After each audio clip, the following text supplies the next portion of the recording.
like we were the American generation that basically put our bot through the trials and tribulations to try to figure things out. Like, so all the tricks that they're throwing now, like we literally built the foundation for them, like a devil drop or, con gainer. Like those things were just like, they're impossible. And now people, con gainer precision to handrails and all sorts of junk.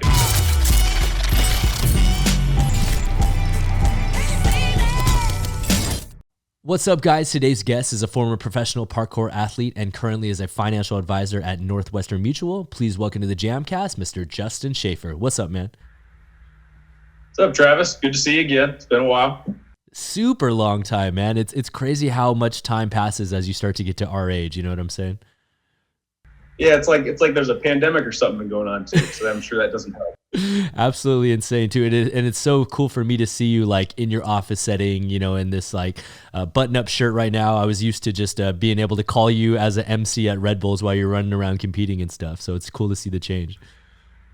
Yeah, from sweat to suits. Yeah, for sure. Exactly. And so where do you call home these days, man? I know for the longest time back when you were really involved in the parkour community, you were based out of Colorado, but I think you've relocated since then.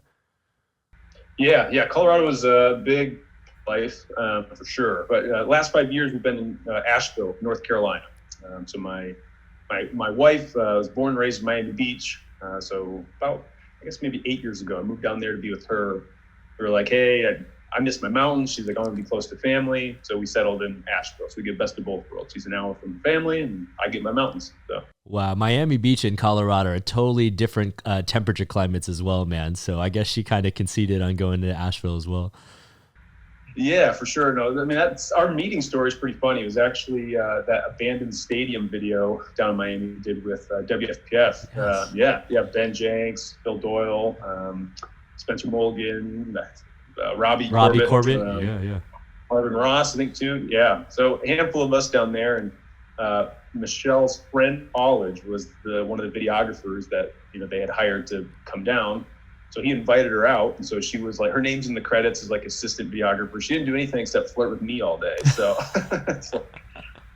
but yeah, so it's wild. I was in town for a week. We were doing some certification stuff, and I knew instantly there's something special about this one. And I was like, hey, can I take you out? And she's like, sure. And in retrospect, I saved up all of the per diem, right? Broke parkour kid. I saved up all the per diem to like take her out on this date, and she was like, took me to a fancy place in Wynwood, and I don't know. I think we got a plate of oysters. That was about all that money went towards. And I don't know. And then we fell in love. I said, look, crazy.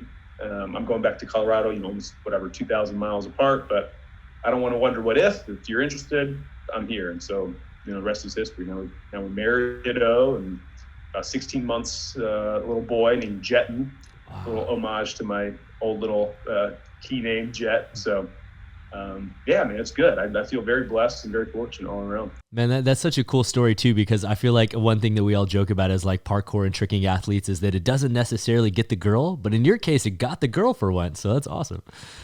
It definitely got the girl. No, I think what it is it will catch their attention, but you have to have a little bit of swag in order to keep them interested. For sure. 100%, man. And so for those that don't know, man, it's kind of crazy because I don't know if you feel this way as well, but for a lot of times on this podcast, I make reference to me almost feeling like the old guy from like a generation ago, because we have this new wave of athletes that are absolutely incredible, but it's almost been so many years have passed that there's even some athletes today that don't even know who Daniel Elabaka is. And to me, that's shocking because at one point he was like the Michael Jordan of our sport. And, I don't know if you feel the same way, but it's almost like the generation that you and I were in, even back in the competition scene, it's almost like forgotten on people. And that's why I love to bring people like yourself onto the show to kind of like show history and shout out to the past.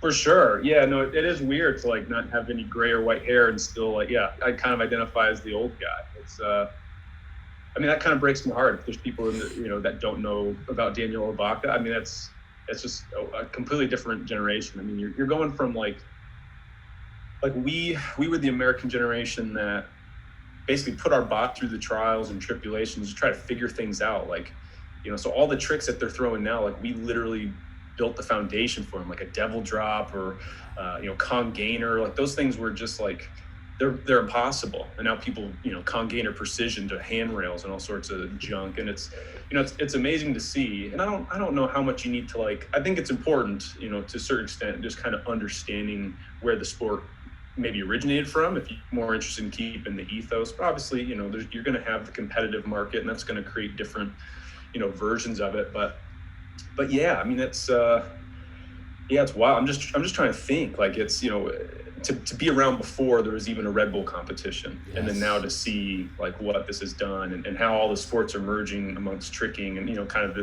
alluding to the name of this podcast, JAM, joining all movements, right? So we all kind of dabbled, but now it's almost like a necessary evil. You have to be pretty proficient at all different types of disciplines, really. Yeah, 100%. And obviously we'll delve into some of your parkour accomplishments, one of which is competing at multiple Red Bull Art of Motions over the course of your career. But I know you had a really extensive sports background, which is also something very unique as well, because a lot of the newer generation kids, for some of them, their first sport they've ever done in their life is parkour and free running. Whereas yourself, I know that you started sports from a very, very young age, all the way back to flag football days and things like that. So can you just kind of give everyone a brief history of your, I guess, athletic background dating all the way back to, those young days on the field? Yeah, for sure. Yeah, no, I tried just about every sport under the sun, team sport wise. It's just a big part of my family growing up. My father was a high school quarterback, and my mom was the cheerleading captain when I was conceived. So they had me really young, and so sports were just a big part. They were athletic, we were athletic. So my mom had a cheer background, and she also did gymnastics for many, many years. And so after trying every team sport, and I even tried martial arts, just, for whatever reason, it didn't catch my interest. I was more focused funny enough, I was more focused on the lines in the mat and just and doing little mini precisions to them. So my mom was like, well, let's try gymnastics, see if he likes it. And from day one, I was like, holy crap, I feel like a Ninja Turtle and that, and the Power Ranger. Those are kind of driving forces for me. So from 5 years old, I started in that in Texas. By 6, I took third in the state of Texas in gymnastics as an all-around athlete, and stayed there till about 12. So 6 years in Texas, and then we got approached by the Olympic Training Center in Colorado. So then they said, well, why don't you fly out and try out? And so they accepted me onto their London 2012 program, and then I found parkour when I was 16. So that was in, I guess, 2006, so right before the 2008 Beijing Olympics. And so I was dabbling in both. And then I said, well, let me see if I can't get to the 2008 Beijing Olympics instead of, maybe do this 4 years early. And I ended up missing the qualifying round to kind of get to the next regional. I missed it by one placement, which, is an interesting story in of itself. It's my best event was parallel bars, and it was the first event in that rotation for that meet, and I botched it. I've never once botched that event ever. And so literally after that first round, we have 5 more events to go. I'm literally sitting at second to last place. So I pulled a super I'm not sure if you ever seen the movie Peaceful Warrior, but very meditative, and just said, okay, I need to really hone in and visualize what I'm doing. And so competing all the other 5 events, scored the highest I've ever scored on any of those other 5 events. And it bumped me up to 4th, but only the top 3 got to move on. So it felt like a win in a bunch of different ways, and just said, wow, I do have what it takes. But then I found myself skipping practice, and going to the playground at Cottonwood Park, with Dante Grazioli. And then funny enough, it was my junior year of high school, they had I guess it was the A6 Parkouring World Championships out in Hamburg. And so I got to go out there. The next year they did it in Berlin. And then it was okay, a Casino Royale movie came out, and I was like, wow, this might be what I want to do with my life. So I heavily pivoted there. But somewhere in between there too, I was dating a girl, and she says, I really think you'd excel at diving. So my tail end of junior year of high school, I picked up diving. And then senior year, ended up taking 4th in the state there as well. So the number 4 tends to follow me around a lot, but I don't know. It's, I think I recognized early on that I have a tremendous amount of talent, but I never really visualized myself as the Tony Hawk or the Shaun White of a sport. I always felt like I could be the guy that might be able to help create those platforms to exist for that person to show up. But can't say I didn't have great memories and phenomenal experiences along the way. So. Yeah, and so back then, like, it's kind of funny how you said it. When you were put into martial arts, you were just jumping around doing precision and stuff, and that's because we all kind of predated parkour classes and parkour gyms being a thing where you could actually get put into one of them as a kid. So how did you actually stumble upon parkour? What was your like first introduction to seeing it before you actually started training on your own? Yeah, no, that's a great question. So junior year of high school, foreign exchange student from Sweden. I forget his last name, but Johan was his first name. And this guy could beatbox, he could juggle, weird guy, like super weird.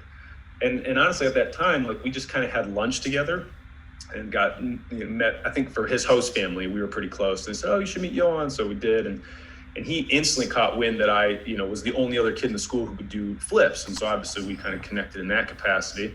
And he was like, "Have you ever heard of parkour? Have you ever tried it?" And I was like, "No." Honestly, I thought he was nuts when he was like, because I had never really done flips outside, like at all. And he was just like, "Yeah, like we do them all the time." And I was like, "How do you not get hurt?" Like I just didn't understand.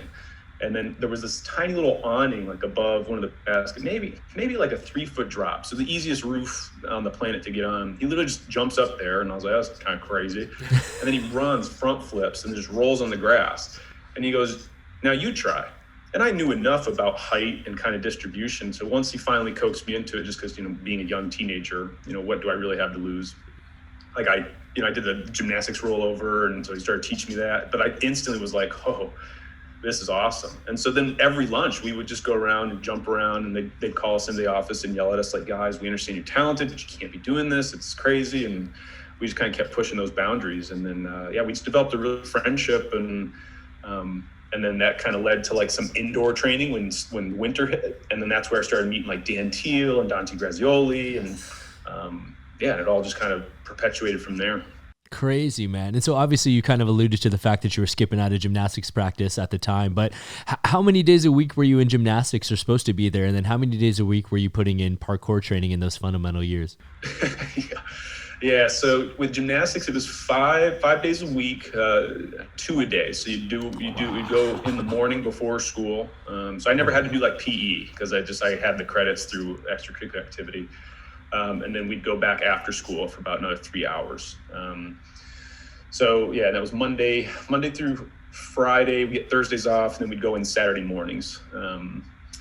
So it was pretty much that. And then I would go to the morning practices, and then I would skip the evening practices to go like jump around and do parkour. And then eventually I just skipped all together. And then obviously eventually it was going to come down where we had to have a real conversation, like what's happening here. And so, parents weren't exactly, they put energy and resources into the gymnastics training. But funny enough, the goal was to get to, an international competition, whether it be the Olympics by 2012. And that's where London was hosted in 2012. So for Red Bull. So it's like, it all kind of went full circle. I feel like I ended up where I was supposed to be at the exact same time. So, and that's like a perfect segue because like I said, it's so crazy for me to see you now as an adult with a family and in your office. Whereas, back in the days, we got to interact not only as members of the WFPF, the World Freedom Parkour Federation, as athletes, but I also got to be the MC and host at a bunch of Red Bull Art in Motions. I think we got to be in Detroit and Boston and London together. And then I think you did 3 other ones, if I'm not mistaken, as well. So.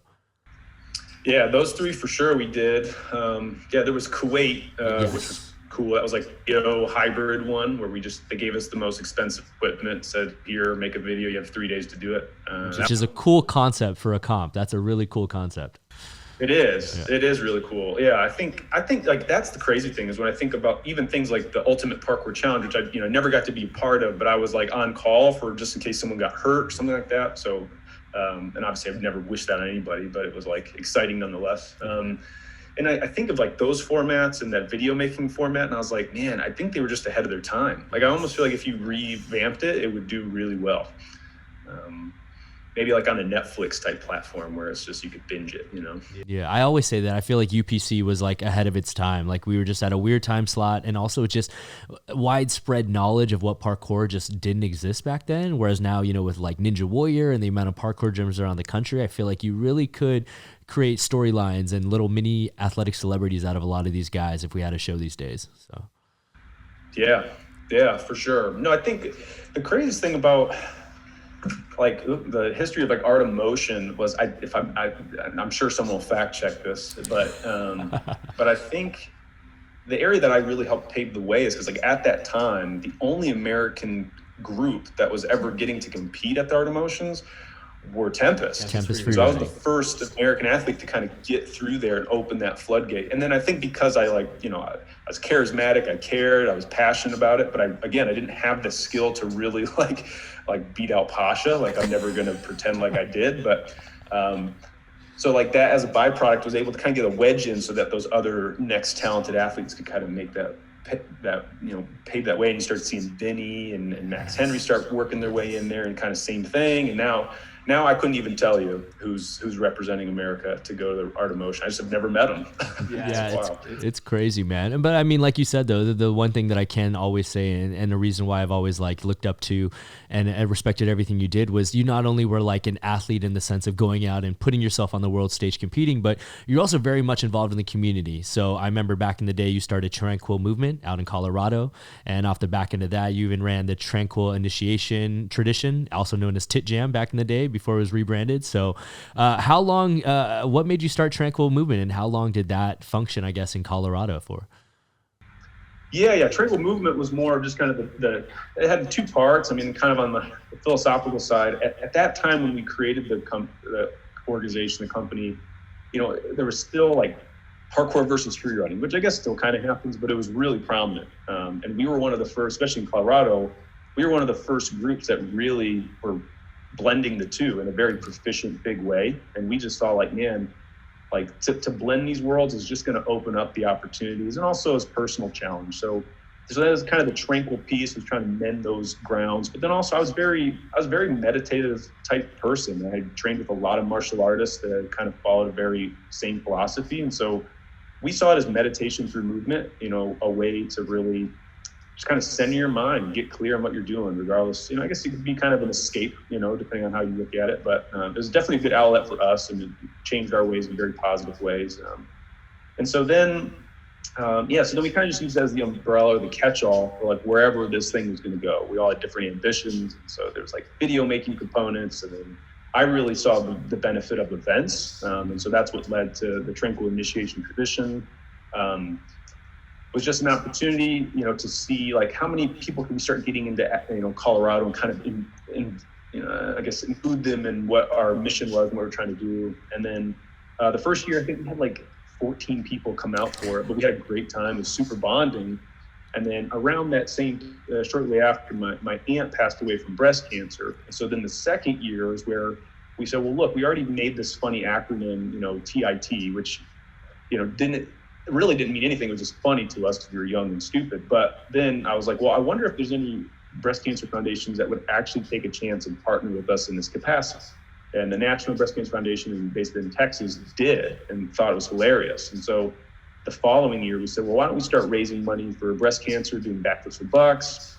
And then like 40 people showed up. And then the next year, it was like, we got just south of 100, and then boom, boom, boom, boom. And then 2018 was the last time we did it, and had like 350 people there, international. Like Giles from Modus Project was there. Ryan Doyle came out to give a lecture. Joey Adrian came out to give a workshop. It was awesome. I mean, and it all just started because I was a 21-year-old kid and experiencing loss, and was like, dude, I don't have a massive skill set or a giant resume, but I want to be able to give back and do something productive through this pain that we're feeling.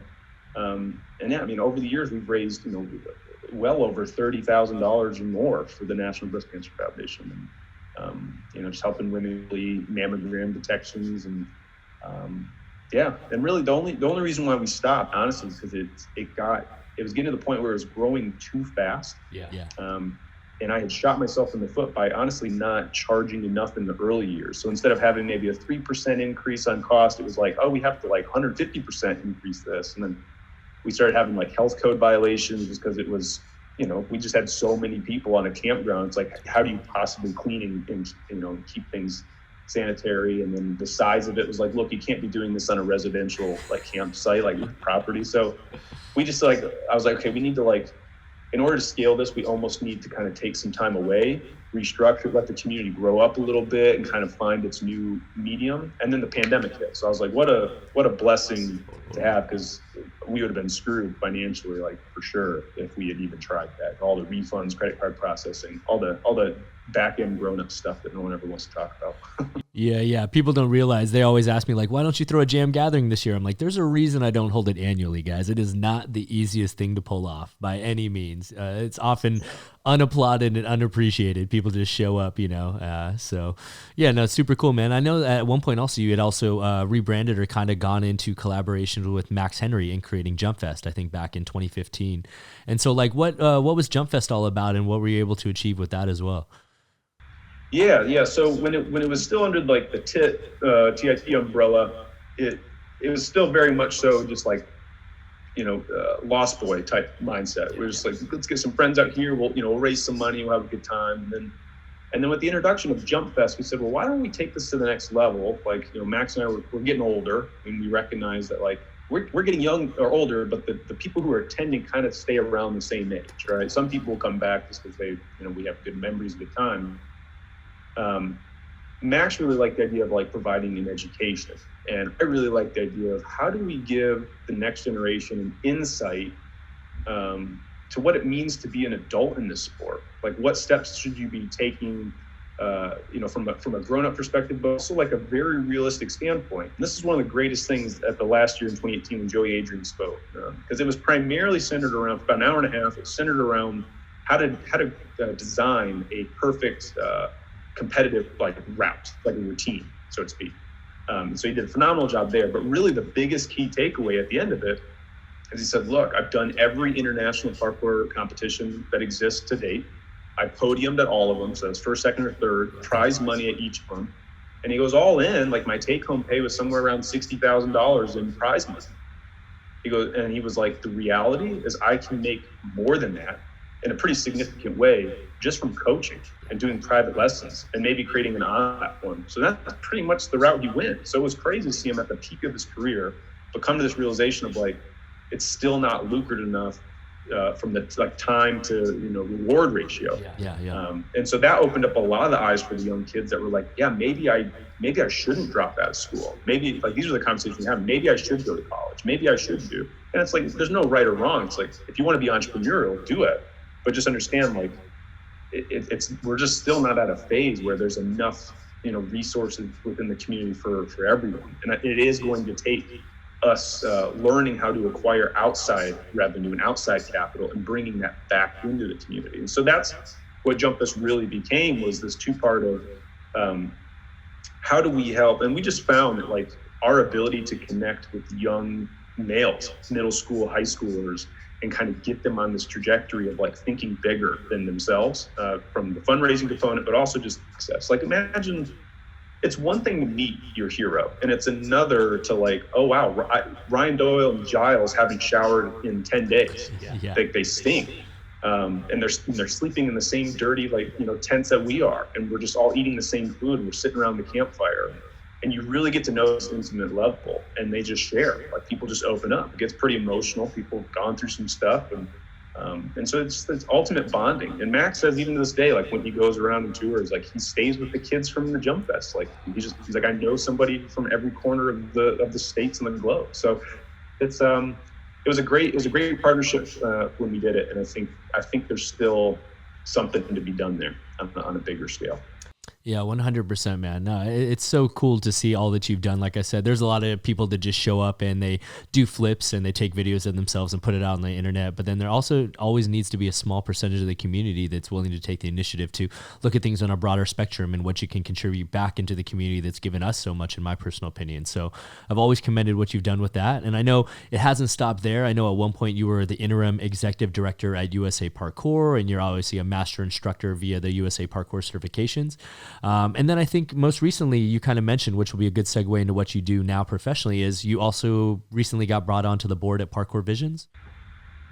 Yeah. So kind of saying like my way. I didn't want to go out because it's two part. I didn't want to leave parkour quietly, but in retrospect, it's kind of how it happened. So it was a lot of back end work. So from the interim executive director position at USA Parkour, it was myself, Greg Milano, who's an attorney, also parkour athlete. I think he's based out of somewhere on the East Coast, Connecticut, maybe. But anyway, and then Mike Jackie. And Mike Jackie was really influential and pretty,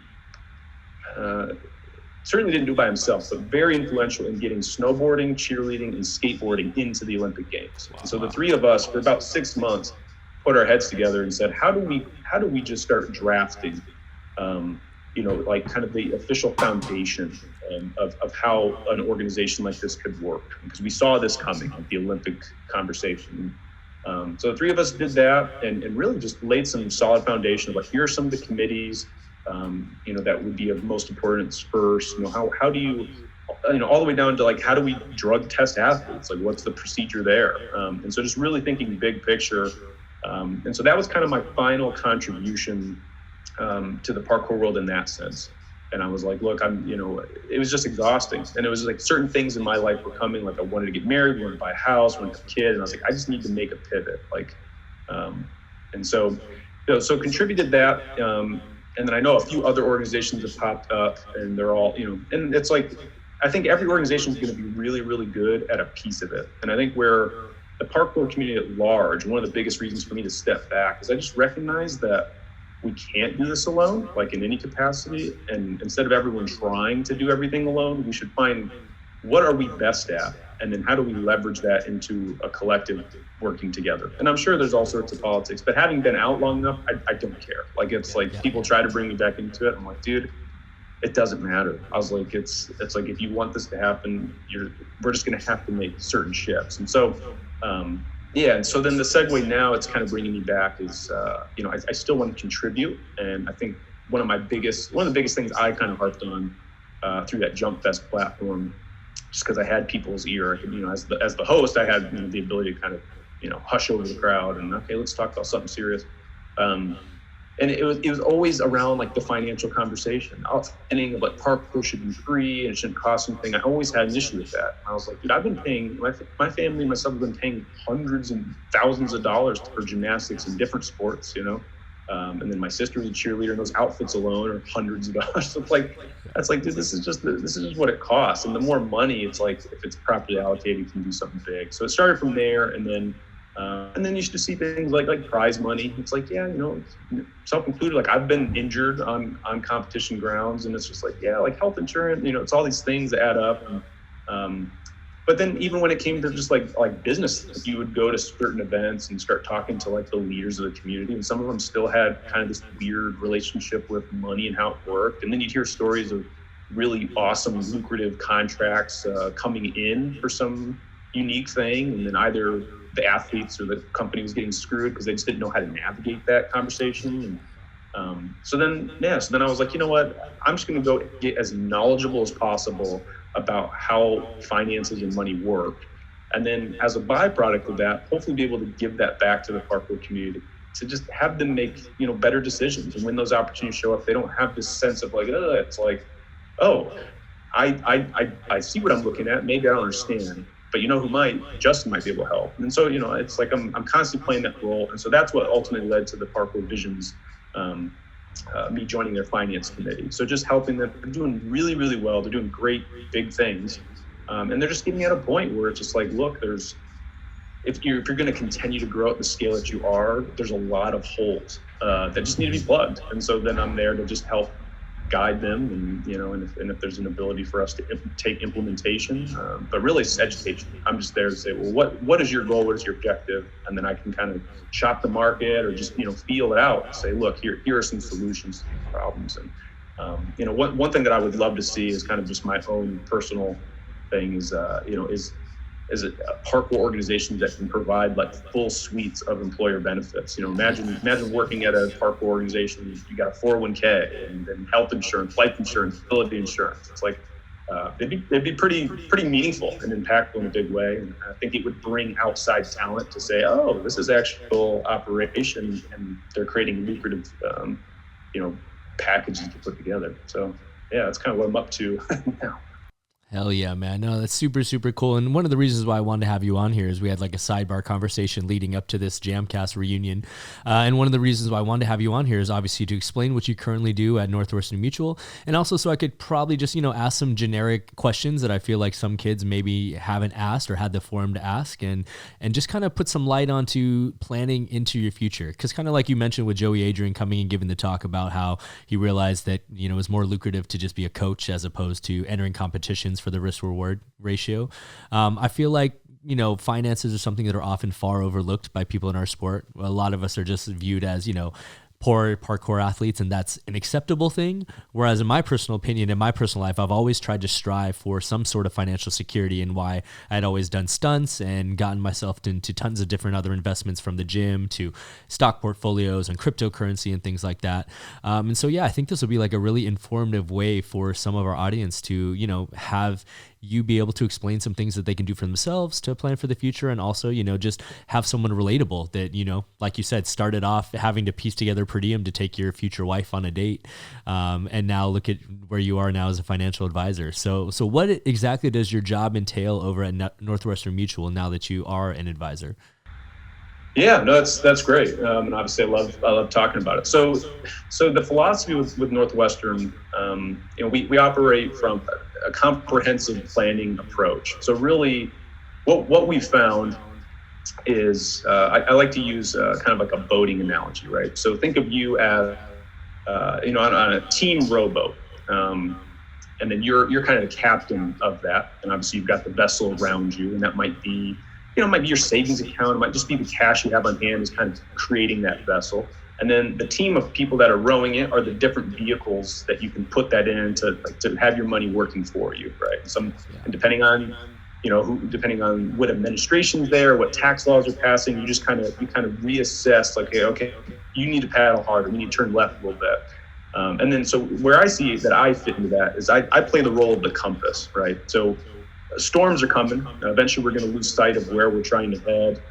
Whether it's pandemic, it shows a bunch of different things, or just death in the family. Things happen. It's hard. And so, but if you have that compass and that plan, then it helps in a couple different ways. So a lot of times stunt work or performance gigs, it's a big lump sum of cash that comes in at once. And so what I've found is that don't have a plan and actually like a strategic, actionable thing written down and designed specifically for them and the goals they want, that money comes in and that money gets spent on things that doesn't benefit them in any way at all. It's like a new, whatever. I bought a new car. I went to Europe for 10 months. Like, it's like, look, have your experiences, but just make sure that you're putting enough to really accomplish like long-term goals. And, and sometimes like what I do to pull out in people is just like, no, I'm going to harp on this. Like you said, you wanted to buy a house. What does it look like? Is like, how many bedrooms? Is there a deck? How would you feel if you were sitting in that porch swing on your front? Because if you can get people invested in what they envision for themselves, then it becomes so much more meaningful than just, put $500 into that thing. It's like, well, I don't have any association with that. And so that's the big part. And then we tend to, there's like a protection piece, there's an optimization piece, and then there's a growth piece. And obviously the growth piece is the super sexy stuff. That's the 401ks, the crypto, the real estate investing, and that's where everyone wants to go.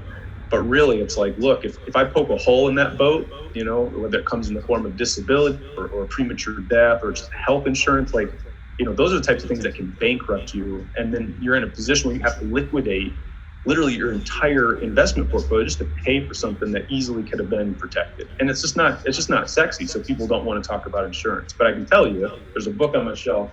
It's called What Would the Rockefellers Do? And I'm telling you, if you look at their insurance risk management portfolio, it's insane. Like the numbers that they've got just flying around there, and how they're leveraging things like life insurance to pay estate tax and using their death benefits to pay for however many grandchildren they have. Like, oh, we're paying for their, Roths and their permanent insurance. So it can get as convoluted as you want. But really, when you're young and you are kind of at the top of your game, and you are your asset. I mean, throughout your entire working life, you are. Like, if you're not able to generate revenue, similar like if you're injured, like you don't have the skills, and if your whole thing is to go do stunts or performances, like now you're kind of out of a situation. So it's like, how do we design things when we're young so that we literally don't have that conversation ever again, but we're locking in things both from an investment standpoint too. Like one of the most interesting facts that I think might impact a lot of the viewers here is just kind of getting clear on the numbers, right? So a 25-year-old who takes $250 a month and puts that into an investment vehicle of whatever kind that's earning, let's just call it 6% year over year, will have $1 million just from the compounding effect. We'll have $1 million by typical retirement age around 65. The average American waits until they're 55 to really even start thinking about retirement planning. Maybe they're doing something in a 401k or their employer's taking care of them. But that 55-year-old who wants to achieve that $1 million by that same retirement date, it's $5,500 a month. So it's like you start young, $250, or you wait, and now you're looking at $5,000+ just to achieve the same thing you could have achieved. And when you're young, it might seem heavy. I don't know, $250 is a lot, but it translates roughly to about $600 to $800 a day that you lose out on in retirement every day that you wait.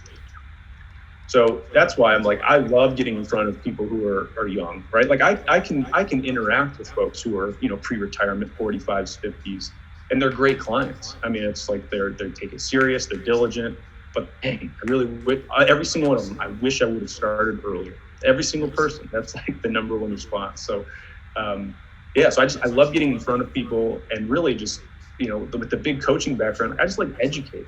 My job's not to sell you anything. It's not to tell you what to not spend your money on. It's really to just say, like, look, here are the impacts if you make these choices now.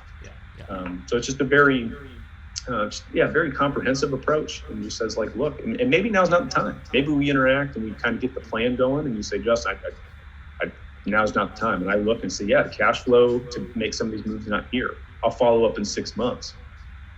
We'll see what changes. Or, they're like, Justin, I just got a huge job, it's paid out $50,000. I'm ready to implement X, Y, and Z. Okay, cool. But that never would have happened had we not taught people. And it's like, it's a shame that we don't get this education in school. Like they don't even they don't teach us how to pay our taxes. They don't teach us about, compounding interest. Like you have to go seek it out. And it's a lot of YouTube videos. And the problem with like the YouTube stuff, I mean, it's great. It really is. Like, it introduces you to the world, but eventually you get caught in the algorithm where you're kind of just hearing like one perspective, and you can kind of get caught in that. And it's like, and that can be wildly beneficial, but really, having someone kind of like, it's, you think of like the president and they're offloading, to the cabinet, and everyone's kind of got different vehicles, and business owners, you typically have an attorney, you have a CPA, and then a financial advisor would fall into that category too. You're just going to get so busy that you might as well offload these responsibilities, because you need to be generating like revenue generating meetings. You don't need to be sitting there doing back-end books. You just need to find the people you trust that you're like, okay, this is where you're trying to go. Awesome. I'm going to help you get there. I'm going to help you save as much money from a tax efficiency standpoint.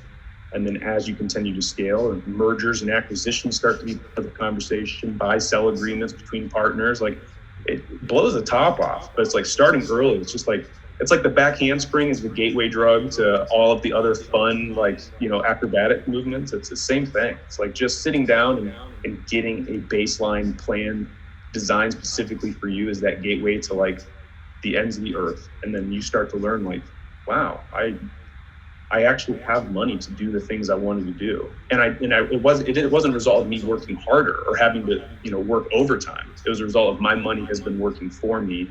And now here, 10 years later, I have the ability to not only buy the house, but I can take the entire family to Disney. I can spend 3 months in Europe and not have to worry about like what I'm going to do when I get back. So, it's the ultimate freedom when you understand how it works and you don't get bogged down by, just like all the negativity. You can find negativity anywhere, but finding passionate, optimistic people who are solution driven and oriented, it's huge. It works wonders on wherever you're trying to go.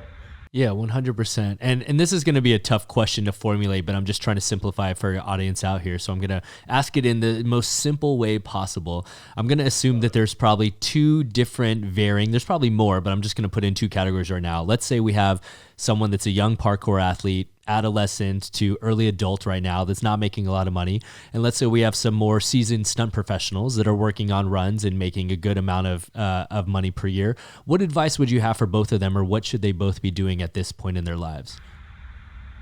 For sure. Yeah. No, I think a good, and it's not an official recommendation because obviously there's different, depending on different personalities, but there's really what you're trying to look for in both of those categories, regardless of where you kind of fall on that example you gave, is really what exists that has the ultimate amount of tax efficiency. A big thing that we focus on when we're young is kind of wealth accumulation, money, rate of return, like how much assets can I get? Yeah.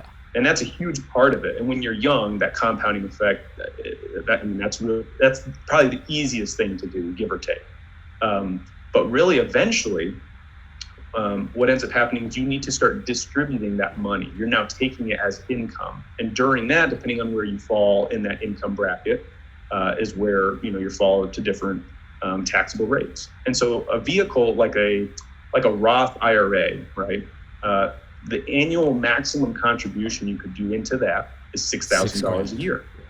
And so if you're just starting off, it's like, okay, I have a target. That breaks down to about $500 a month. Okay, that's my goal. I want to start putting as much in there. But again, if you're 25, $250 in a vehicle like that very well can produce the results you're looking for.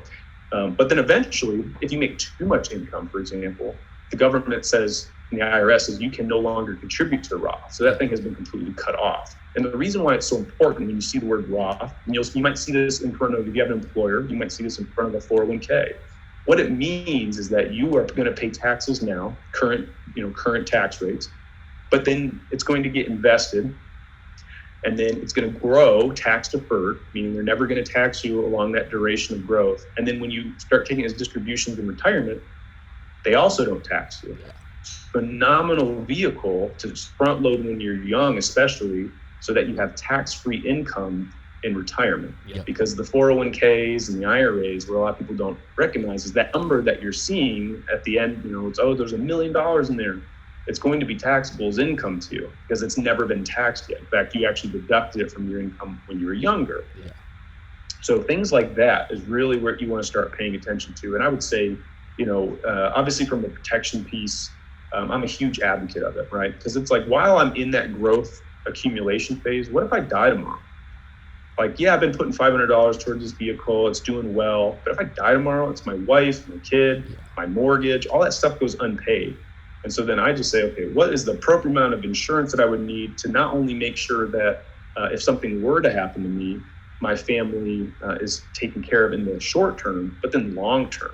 How am I still using my death as a way to pay for my son's education if he decides to go to college? Or what if he wants to start a business and it's like now there's a trust in place for him? So it's like all these things, like these smart, simple moves that you can make now while you're young, all come down to a much bigger picture. Because the worst thing that happens is you get into your 50s and now you've had, one, you've lost the time value of being able to invest in these things, but two, from an insurance side, we typically don't get healthier as we get older. So then eventually now you're having a conversation of, well, we would have insured you, but you got diagnosed with something and now you're uninsurable. And it's like, or we'll give it to you, but it's going to cost big time. Premium, and that's, that was kind of a big catalyst of us reconnecting is I was curious about from the stunt world. So stuntmen, when it comes to disability insurance or life insurance, it's damn near impossible to get. Yeah. It's like, wow. So this is a serious conversation to have about, well, what can we do? Or, Northwestern Mutual will give it, but it's expensive as all get out. And so then, some strategies I've helped some people implement is well, you as the stunt person are at the greatest risk of these things happening. So it's going to cost us a lot, but let's find that sweet spot where it's the most cost efficient for what you need, but your spouse isn't a stunt. Totally. And so let's leverage their ability to get life insurance and build out a really cool part of the plan there. So I encourage people if you're, if income is the driver, really be an advocate for yourself, especially if you're job hunting. If you're young and you're just now entering the job market, care about those benefits, ask about them. What does the health insurance look like? What does the long-term disability? Basically, the question you're asking is, if I get hurt and I'm unable to work, are you, the company, going to pay my income? Are you going to miss my income for me and my family? Typically, they'll do about 60%, maybe 70. So then it's like, okay, well, if they're giving 70, let's make it 100. We can find ways to get you that 30%. And so then you just got to think long term. Like, maybe some people who are listening here are aspiring to be a doctor, right? So an example of that would be, let's say you're a surgeon and your hand starts tremoring. You've been in school, you've got all the, you can make it so that you have a surgeon's salary for the rest of your life, and making really smart choices when you're young, and we typically don't cold call. Like it's through referrals, it's through like us doing really careful prospecting of kind of who we're trying to get in front of. So, I always encourage people, whether it's me that reaches out or have someone in your family that's like savvy with this stuff, just ask the questions. Just start building that confidence to get curious, and then I'm a huge advocate of start before you can talk yourself out of something. I think it's so easy to get paralyzed with all the options, but I'm telling you, if I told you you're losing $600 to $800 a day every day you wait, it's like, hopefully that's a big enough motivator to be like, all right, I need to talk to somebody. I need to like do some research on my own. So I hope that answered your question. It was obviously a little long-winded, but no, totally, man. And here's another one just to piggyback off the end of that. As someone that started off as a parkour athlete, not making that much money, and obviously transitioning into where you are now with a family, with a wife and kids, and being a financial advisor, what would you have personally done differently yourself for your own financial journey if you could go back in time? Yeah, that's great. No, for sure. If I could go back in time, I did 100%. I would have gone with the Roth IRA because it is the easiest barrier to entry. And it's like, there's like really no minimum to put it in there. And just like to see the compounding effect, even over the last 2 years, right? When the market's doing all sorts of crazy things, to just watch, it's like the whole time, it's like, dang it, it's something I easily could have done. I didn't know it existed, and two, I didn't know who to talk to. I didn't know where to go.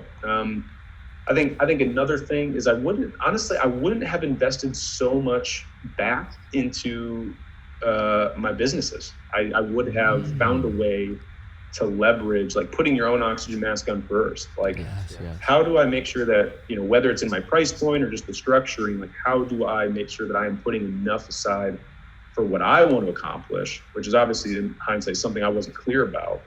And then, because I meet a lot of people who are just like, oh yeah, we made like 80 grand, let's shove it back into the business for next year's thing. There's times and places to do that. Totally. Yeah, like if you're gonna throw your neck out there and literally risk everything to like create a company, which is one of the most admirable, like risky things you could do. It's like, yeah, you want to have some to show for it, and that's also like, I think a big part that I talked about with, like, because a lot of people in our industry or in our circle love to create gyms, and I think it can potentially be a great revenue stream for sure. The one caveat that I give people is when I start hearing like, oh yeah, there's like 3 of us, 4 of us, we're all owners. I'm like, okay, like if you can find ways and maybe take on more risk, like go ask for a bigger loan or find something where you don't have to necessarily give away equity, because ownership of something is huge. Imagine if you made $1 million and you got 4 owners and cut expenses, and now you got to split that revenue 4 ways, and over time it gets cut really, really short. But I think if you can be scrappy enough in the early years, make it work, and be maybe like between the sole owner, I think it can be a phenomenal source of not just revenue but like opportunity scale. And then you can franchise, and you just never know. Yeah, 100%. It's really crazy, all these things that you're talking about, because even myself as someone that, we had a conversation about all the things that I invested on my own. It was all spurred on by me doing my own individual quest for knowledge. I really support what you said earlier in echoing that you said, this is what should be taught in schools. Like, there's no reason why every kid in high school shouldn't just have a simple Roth IRA and just put as minimal or as much as they can. So by the time they're 18, they already have just a small amount of money working for them. I have a good friend by the name of Bailey Payne, who's professional tricker, former Red Bull sponsored athlete. And I'm trying to convey my knowledge onto him at the young age that he is right now in his early 20s, where I forced him to open a Roth IRA 2 years ago, and I forced him to max it out before he bought anything stupid. And I told him some stable investments that I would make, just with my own personal money. And he'll call me sometimes and be like, dude, I'll be like, check your portfolio today. And he'll be like, oh, wow, dude, it's crazy. It's up. And I'm thinking like, man, why didn't I have someone that did this for me back when I was like 18 years old? You know what I'm saying? So it's crazy. Yeah. No, finding people who care and are knowledgeable. I always ask, like, cause I'm the types of clients I'm working with. I think I've shared with you, like I was fortunate enough to get into kind of the space race, so to speak. So I'm not smart enough to build rockets, and I'm certainly not getting in one when they start launching them. And so as the byproduct, like I get to help planning with the engineers, and they move around a lot because it's very highly competitive, and they're always looking for the next big opportunity. So it keeps it really interesting. But yeah, for sure. I mean, it's amazing. You're talking like the smartest minds on the planet doing some of the greatest, biggest things that we're doing in a technological standpoint. And they are still like, I don't know what I'm doing. Yeah. I said, yeah. Do you have the time? Do you have the temperament? Do you have the knowledge to manage your money? And all of us do to a certain extent. And then we hit our threshold and we're like, okay, now when I make a bad decision or not, I'm not paying attention, I'm losing hundreds of thousands versus like, I lost $10. Eventually just becoming more scalable. And so that's where, folks like me and the expertise that I have here, that I can leverage, people who've been doing this for 40 years. And it's like, they're down the hall. I just call them and say, hey, here's the strategy I think I'm implementing. And they'll be like, no, young Padawan, watch this. And it's holy cow. So I feel very blessed and it's exciting. Like I'm really excited about, just the dialogue we're having and just starting to plant these seeds because I agree. I think parkour has been some of the most authentic, passionate, driven people. And I'll share this story because it was really the big catalyst for me to make the shift.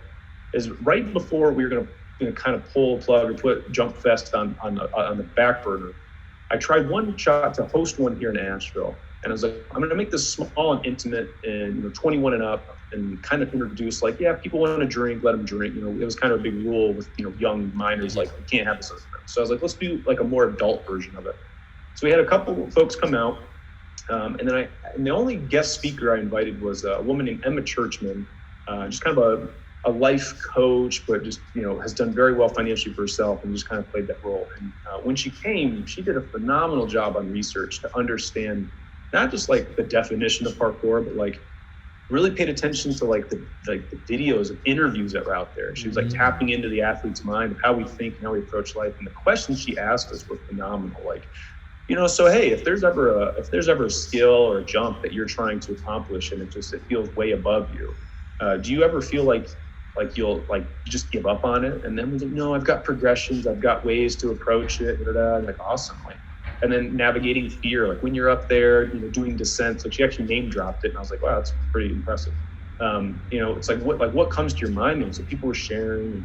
And it was really just this positive of like, no, there's no doubt in my mind that I'm going to achieve the goals that I set out to in my physical sense. And the second she brought up, she just replaced the word parkour and free running with money, everyone immediately shifted. It was, well, I'd have to sacrifice this in order to do that. I'd have to give this up in order to achieve those goals. It was instantly just negative. And I was like, wow, like if this is, and these were some of the most talented, driven people, that I knew. And I was like, okay, if we're all struggling on a super like subconscious level with this, then like that is what we need to start figuring out. I would say it's not about getting the next twist or the next flip. I think the next plateau that parkour community needs to get over is like, is it really like, how does money work? And what's my relationship to it? Because like, if I don't have a good relationship with it, why would I ever expect it to come, right? If I'm a toxic boyfriend, why would the girl of my dreams come walking through the door? It's not gonna happen. I'm not ready for it. So that's, for me, I was like, okay, like I need to make this shift and I need to bring this information back. And now seeing those same folks who were there, all like within the same year or so, all made a shift out. They're doing very, very well in whatever industry they went into now.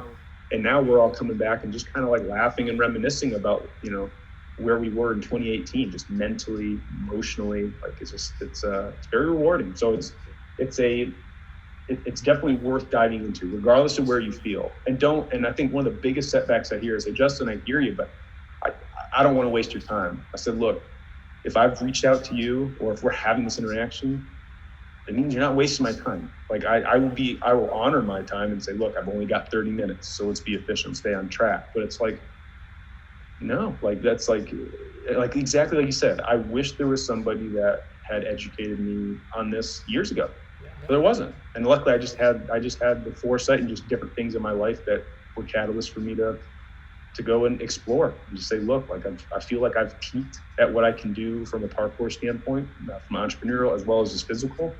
I needed a new challenge, and this was it. You know, it's eight exams later, all in a year. I'm exhausted all the time, but it's like on the back end, it's just so rewarding, these conversations and just see people go from one day to like, holy shit, it's happening. We can actually do the things we wanted to do. I was like, it's meaningful, big. Yeah, it's really crazy, man. One of my really, really good friends, Sam Parham of the original 3-Run team. Him and I have always shared this same concept. And I think he even talked about it with Chase as well back in the days. And it's been transcended onto me, which is we don't work for money. We're working for freedom credits. And we're just working for freedom of time, freedom of choice, freedom of opportunity, the freedom to choose to do what you want down the road instead of being a slave to your current job or your current financial situation. And I think that's one of the key elements that people just don't have the foresight on, is that you're ultimately just trying to achieve freedom in all aspects of your life. Even though it's not all about money, it inherently is tied into so much that can allow you to just improve the quality of your life once you have that freedom.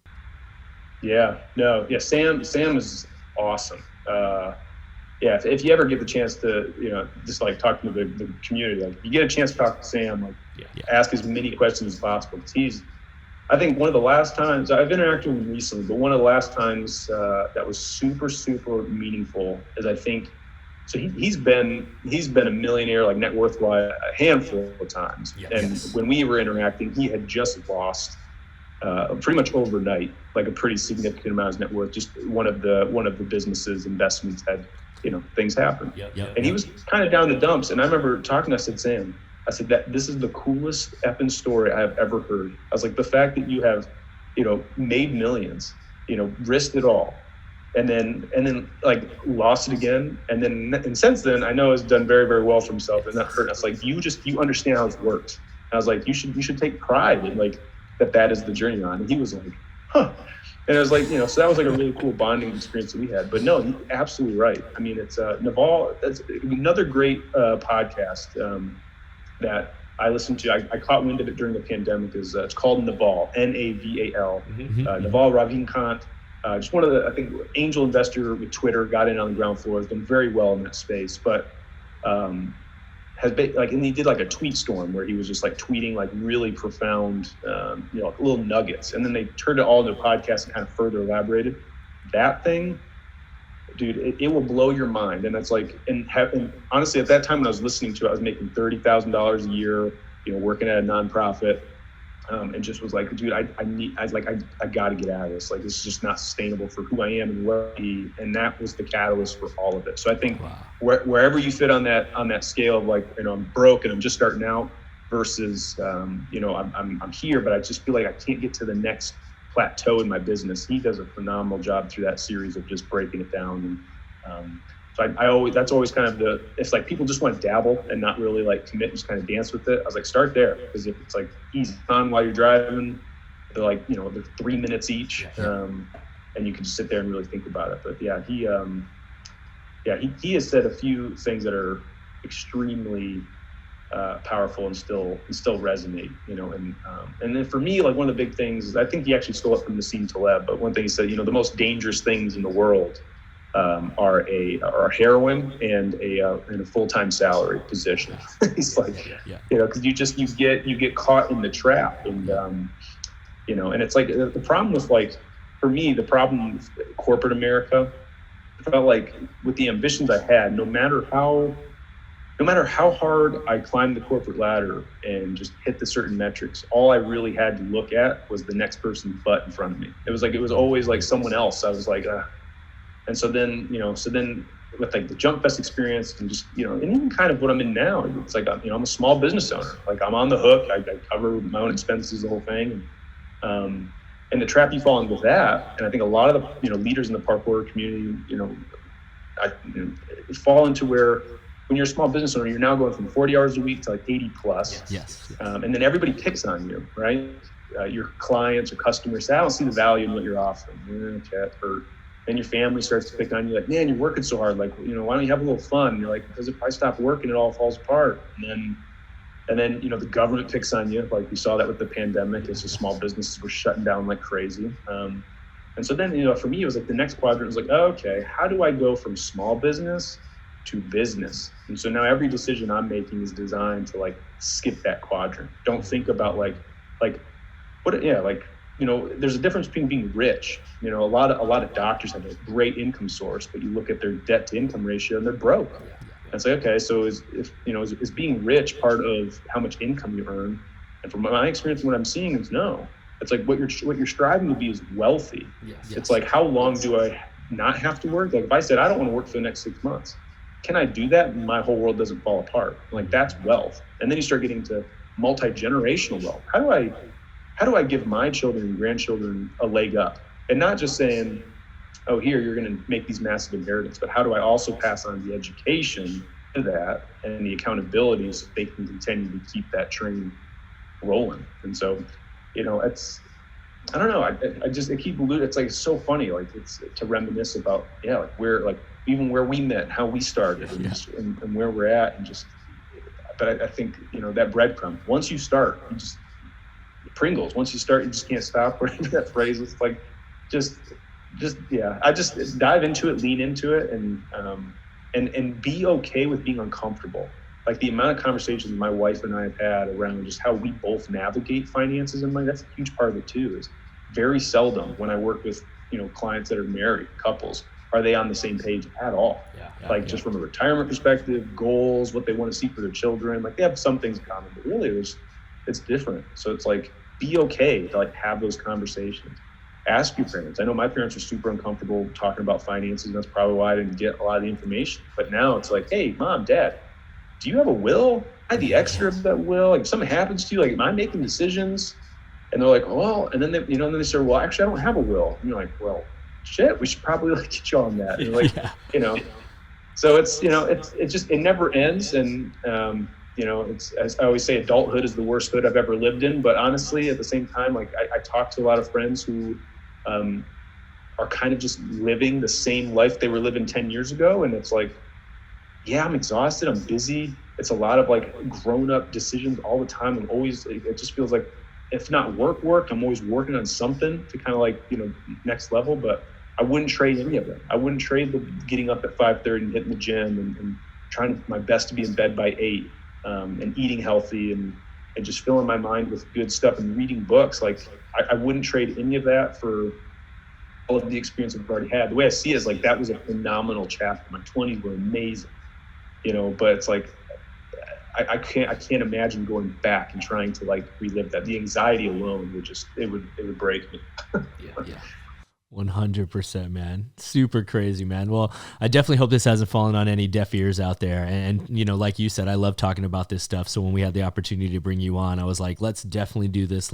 Even if we can affect one of our viewers or one of our listeners by impacting their life to make some smart financial choices and decisions to set them up for the future, it was well worth it, And so I really appreciate you coming through here. But I do have a question for you. I ask everyone before we get out of here.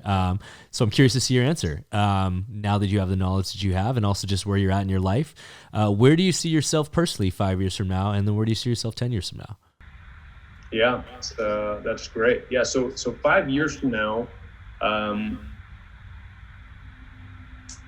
there's a bunch of different directions to go here, but I would be a terrible financial advisor if I didn't have full transparency about just numbers and wealth. I have no coils about it. So I think realistically in 5 years, I think at a bare minimum, I'll be generating about $500,000 of annual income alone, just from one business. My wife has a real estate business as well that's thriving, and a photography studio that's thriving.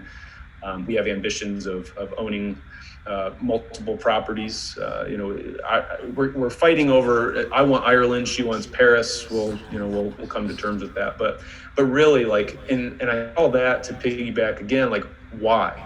Like, numbers are one thing, but what does matter?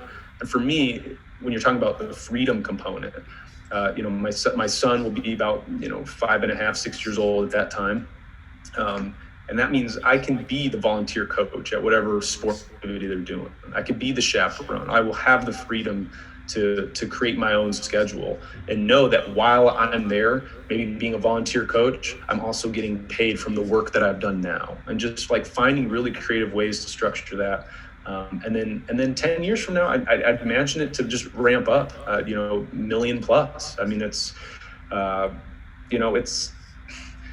of those things where it's like eventually you kind of get to a point where I'm really good about like enough is enough. And it's like, I think it's, if you do the right things, it just kind of compounds on itself. But for me, it's really, right now is growth phase, making sure that I'm making strategic moves to get to that 5-year goal. And then from there, it's going to be highly more focused on family and being present for those next, 10 years with them while I still have them in the house. Because who knows, maybe they're like, Dad, I'm going to Mars. Shit, I'm never going to see him again. It's like, and that could be a real thing that I have to face. So, with that, it's like, I would imagine 10 years from now, it's going to be just similar to like how I contributed so much of myself to the parkour community. It will be the Asheville community. I wouldn't necessarily say it's like ambitions to be in the political sphere, but like be on boards, be an advocate. When I walk into a room, they're not like, who are you? They're like, oh shit, that's Justin and he does this. Like it's, and because it's like when I settled down, I was like, I want to be a staple. And I want, like, when people start coming to this town, I'm a huge advocate of giver's gain. And so like, I don't think there's any shortcuts in life. I think hard work and sweat equity are some of the most, profound things, discipline, things that you just need to have.